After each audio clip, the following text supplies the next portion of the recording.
Hi everyone, Amy here with amyswares, and today I'm going to make a simple single layer stamped encouragement card. Now I have this really heartfelt sweet stamp set from Hero Arts. If it's still available, I will link it below. Here's a smattering, kind of in an ombre of distress oxides if you want to take a screenshot and see what colors I use. But here's a photo of the finished card to show you the direction that we're headed. It's really just some simple stamping, but do stick around to the end and I will show you some other variations that I made with this stamp set for more inspiration. So I'm just basically lining these up. You could do them one at a time, but I feel like I was able to space them out and do different masking techniques just to kind of get the different color variation. But again, do stick around. I'm going to kind of give you some more insight on stamping this. But ultimately, I did want to give my Distress Oxides some love because I feel like I'm usually reaching for my Catherine Pooler and my Distress Oxides are sitting there collecting dust. So I decided to use those for today's card. I'm just using that little grid mat just to make sure that my stamps were lined up straight. You do also have the grid marks on the door of the Misti if you're using one of those, but I just wanted to make sure I had it straight enough. So I'm starting with the darkest colors and then moving down into the lightest. And I did use some Post-it tape, 2-inch Post-it tape, ultimately to mask these off. I realized I kind of didn't need to, especially when I switched to some other variations later. But if you are using a big ink pad, you might need to use something like this to kind of mask off if you can't kind of wiggle in there. If you have a mini ink pad or something like that, you might be able to just kind of do the line without really encroaching on the area of the next one. You can see here I'm kind of making a big mess. You'll see in a moment I put fingerprints all over the thing. I was just a big hot inky mess in this case, but I stuck it out. I kept going, even though you'll see in a moment I got a pretty substantial smudge in the lower right of the card.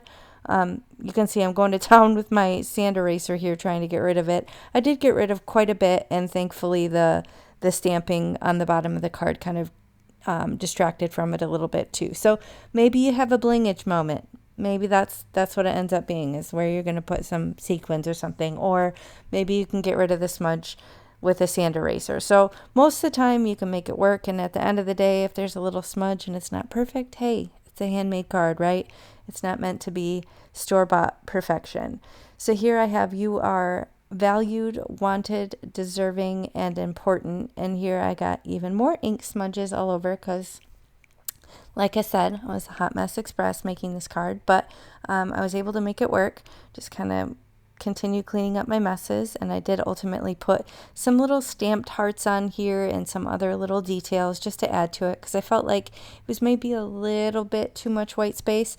I don't normally fear the white space, but in this case it needed a little something extra. So putting in the heart here and kind of just ultimately ended up putting a couple more hearts, I think, and then coming in with some little details as well.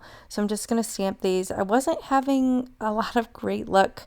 Normally I can stamp a lot more crisp with my Distress Oxide, so I'm not sure what was happening. Maybe I just got the stamp wet or something. It wasn't as crisp as it usually would be, so it kind of threw me off a little bit. But I did 3 of the colors with some stamping on those hearts, and then I decided to just add some little details. So this one was a little bit fuzzy around the edge, so my way to offset that was to do a little tiny stitch line. And then on this dark blue one I decided to do some polka dots, and then I did some stripes on the, I believe it was speckled egg. So don't be afraid to bust out that gel pen if you feel like it's missing something, maybe a gel pen or a fine liner or something, just to give it a little extra detailing, just to kind of kick it up a notch. And then I decided to round the corners with my corner chomper, and then I picked this gorgeous card bling from A Colorful Life Designs. So if you do shop for any card bling or anything in the shop, be sure to use my coupon AMYFAN10 and you'll save 10% on your complete order. See here, you can see I was kind of strategically placing a little blingage on that lower right. I was trying to cover up, or distract the eye rather, from some of my smudges that I couldn't completely get rid of. So I made it work. Here's this finished card. Do stick around a moment. I'm going to show you some other ones that I was able to make. But this is nice and flat, single layer, easy to ship. And then here you can see these I actually used my Catherine Pooler. I found that those ink pads were small enough that I could kind of just get in one word at a time, and even if it overlapped a little bit, it was okay. So those were made with Catherine Pooler. The first one was made with Distress Oxides, and have a nice little batch. So thanks so much for spending time with me today. I'll catch you next time. Bye.